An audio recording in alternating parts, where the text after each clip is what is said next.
All right, this is the new SEC podcast. We're talking about the Texas Longhorns, and we want to know here, is Texas going to be able to live up to the hype in 2025? Seems like they've been the talk of the town all offseason, last season, and now it's officially time for Arch Manning and this Texas team to take what they believe is rightfully theirs, which is going for an SEC championship and a national championship.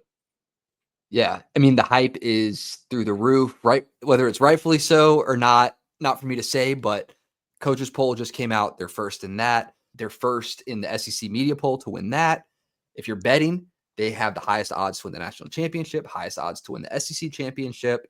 I guess if you're in the locker room for Texas, it's tough to say, like, our margin for error is so small this season.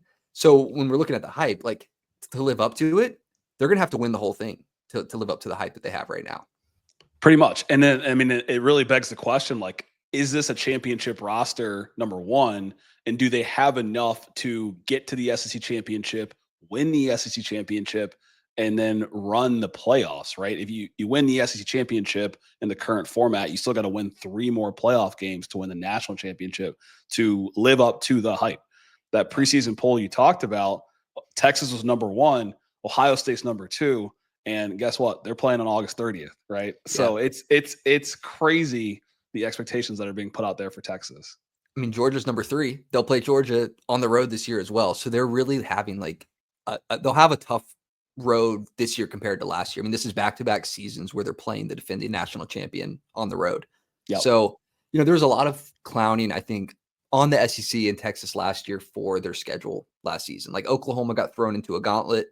Texas kind of had an easier path. They only played one team in the top half of the final SEC standings last year. 7 in the bottom half. So not to, discredit what they did last year, but they had an easier path to do it. This year, a little bit harder. Some of those games are flipped, where they'll have to travel to Georgia. They have to go to the Swamp. They have to go to Ohio State to start out the season. So, with the expectations, the schedule is a little bit tougher than last year. I think ESPN has them 4th hardest for this season.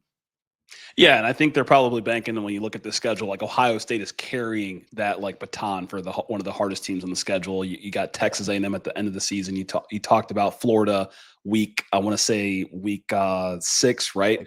Yeah. They don't play their first SEC home game until week 10. They're playing Vanderbilt. Wow. So they don't have a ton of games when it comes to being at home in the SEC, but it looks like it'll be more challenging this year with Oklahoma seemingly having a tougher roster overall as well. Yeah. Can they live up to the hype based on the roster? I think absolutely. I think that a lot of this hype is warranted, and it's based on the fact that they were a really, really good team last year. A really good team. They lost to Georgia at home. Bad game, bad performance, especially early on in the game. They lost in the SEC championship, close one. Lost in the semifinals. Other than that, though, the team was solid. They're going to be better this year than last year, which is something for the teams that they're playing to watch out for. If we thought they were good last year, look at them now, Yeah, and I feel like the positions that are new or question marks, right? Quarterback, people most likely think that they're going to be better this year.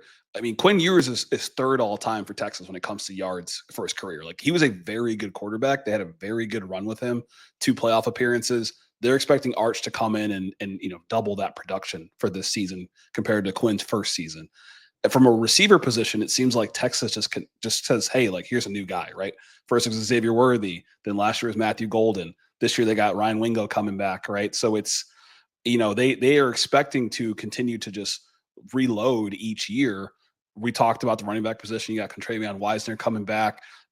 This CJ Baxter is going to be coming back fully healthy from a rushing perspective. Defensively, Michael Taft, heart and soul of the defense, coming back at safety. You got Trey Moore coming back from the defensive line. Colin Simmons is going to be probably the best defender in the conference. Everything points to them living up to the hype in the regular season. It's when you look at this schedule, it's hard to find 2 losses. And I think staying under 2 losses gets Texas into Atlanta. to play in the SEC championship. Then you look at the rest of the conference and you say, okay, who's going to be in Atlanta with them?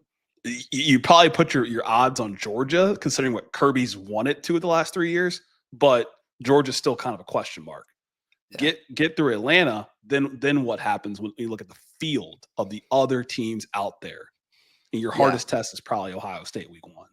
Yeah, I mean it's bookends on their schedule. You start hard, got a little bit of an easier path through the middle.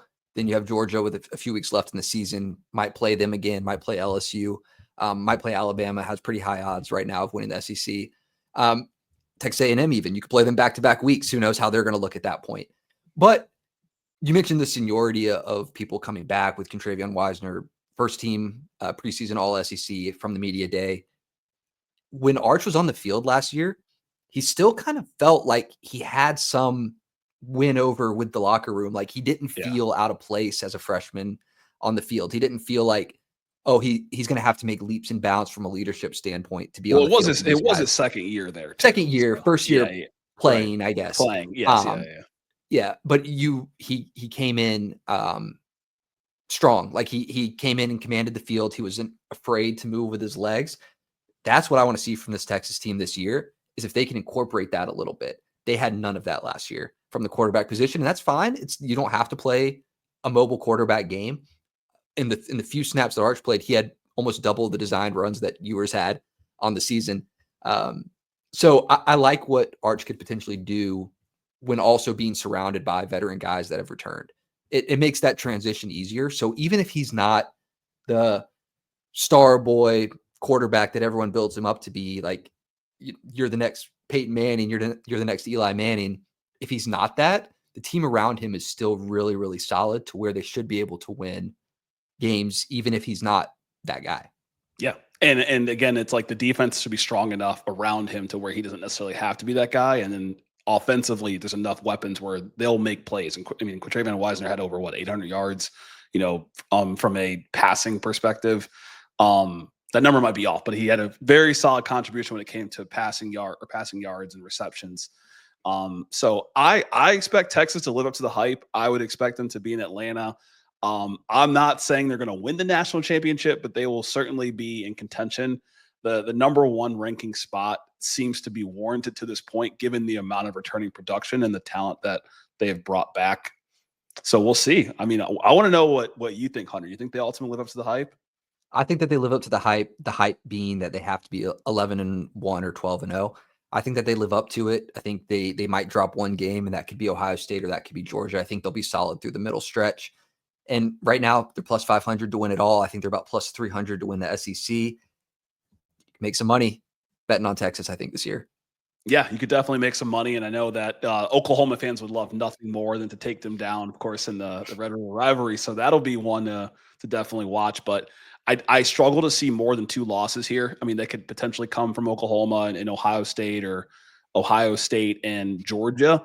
But again, a lot of these tougher games for them are at home. A&M's at the crib, Arkansas's at the crib. I mean, Oklahoma's a neutral site, and so it could be their year. It didn't stop Georgia last year. It didn't stop Georgia last year, so I'll give Georgia some credit there, and some of these teams that are going to Texas, but could be their year. Yeah.